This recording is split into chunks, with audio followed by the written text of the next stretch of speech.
Salam jumpa pecinta catur. Kali ini kita akan belajar partai Bobby Fischer dan Donald Byrne.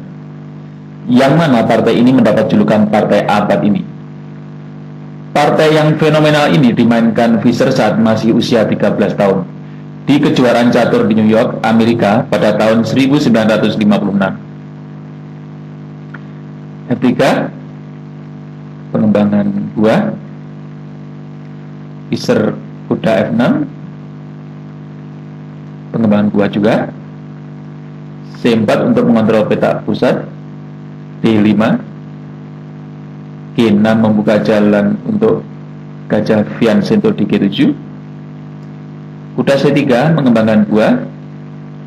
Gajah G7 mengembangkan buah serta bersiap untuk rokade. D4 menduduki peta pusat dan memberi jalan gajah untuk berkembang. Rokade untuk mengamankan posisi raja. F4, Byrne menghindari pembukaan Hindia Raja. E4, mungkin karena dia mendengar bahwa remaja yang duduk di depannya pemain Hindia Raja terbaik di negaranya, jadi dia tetap melangkah, atau dia memilih langkah gajah F4. D5, tanda-tanda pertahanan Grunberg, menempatkan pion di peta pusat dan mengancam pion C4. Secara tidak langsung mengancam pion D5. Dikali C4, menteri dikali C4. C6. E4 menambah pendudukan peta pusat dan memberi jalan gajah untuk berkembang. Kuda D7 mengincar peta B6 dan untuk mengancam menteri. Benteng D1 menempatkan benteng berhadapan-hadapan dengan menteri. Hati-hati bila dalam posisi ini. Benteng setiap saat bisa melancarkan taktiknya, mengancam menteri dan memberi jalan gajah. Agak aneh langkah ini. Masih lebih baik menteri B3, walaupun memberi kesempatan gajah E6 langsung mengancam menteri. Gajah G4. Fischer memanfaatkan kesempatan ini mengepen benteng. Sebuah langkah yang keluar dari pakem opening. Jangan melangkahkan buah lebih dari satu kali dalam tahap opening. Itulah salah satu pakem dari opening. Dalam hal ini, gajah E2 diikuti dengan rokade lebih hemat waktu. Sebuah langkah yang brilian. Fischer tak mau menyia-nyiakan kesempatan ini. Dan Byrne tidak mau mengambil umpan kuda di sini. Melainkan Byrne menjawab dengan menteri A3. Tapi coba kita lihat apa yang terjadi bila Byrne mengambil kuda di A4. Gajah apa yang baik adalah kuda makan E4 mengancam menteri, gajah dan peta di C3. Kemungkinan akan dijawab menteri makan pion, dimakan pion, gajah makan pion. Benteng E8 berhadapan-hadapan dengan raja lawan langsung.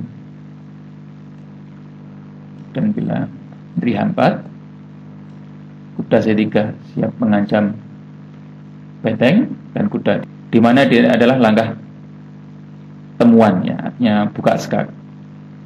Dan kuda bisa makan dari sini atau benteng, dan posisi hitam akan unggul. Coba kita lihat alternatif lain kembali dulu. Bagaimana bukan menteri yang makan pion di sini, tapi gajah di sini. Nah, hitam akan menjawab. Kuda makan menteri.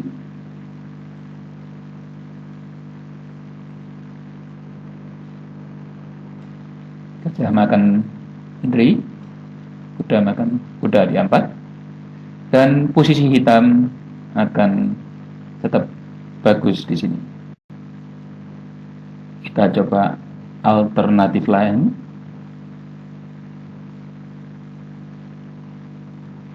Bagaimana setelah kuda makan E4, menteri bergerak ke C1. Maka yang terjadi adalah menteri A5 skat. Raja sambil mengancam gajah di sini. Dan juga mengancam kuda. Bila kuda menutup, maka gajah makan pion, pion makan gajah, kuda makan gajah.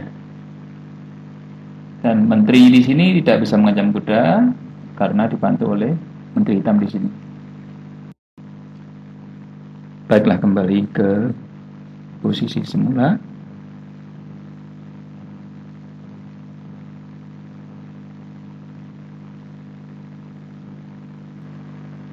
Setelah menteri melangkah ke A3, maka kuda makan C3. Tentunya bukan menteri yang akan C3 karena kuda akan makan pion di E4 dan mengancam menteri dan gajah langsung atau menggarpu. Maka putih jawab dengan pion makan C3. Dan kuda tetap makan E4. Langkah alami yang harus dijalankan hitam. Dimakan E7. Menteri B6. Di sini Barne melangkah dengan C4.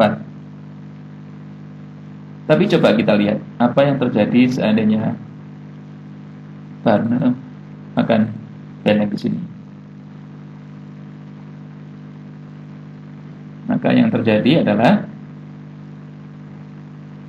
gajah makan F8, langsung mengancam menteri. Menteri ke B3. Kuda makan C3. Tentunya menteri tidak makan di sini karena akan ada ancaman gajah B4, pen menteri dan raja. Dan apa yang terjadi bila menteri makan B6? Maka pion makan B6, benteng ngancam pion, kuda mengancam pion, dan gajah ngancam kuda di sini.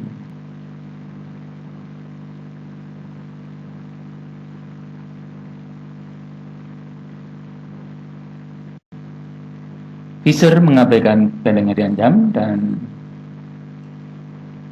lanjutkan dengan kuda kali C3, kemudian gajah C5. Apa yang terjadi seandainya menteri makan kuda di sini? Maka benteng akan ke E8 dan mengepen gajah dan raja.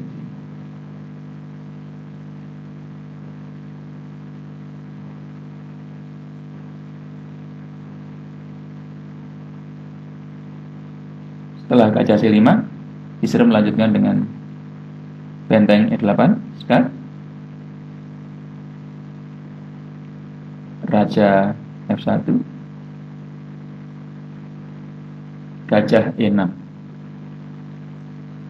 Fischer membiarkan saja menterinya diancam oleh gajah. Inilah yang membuat partai ini mendapat sebutan partai abad ini. Sebuah korban menteri yang luar biasa dalam posisi yang mungkin bagi kebanyakan pecatur masih belum jelas.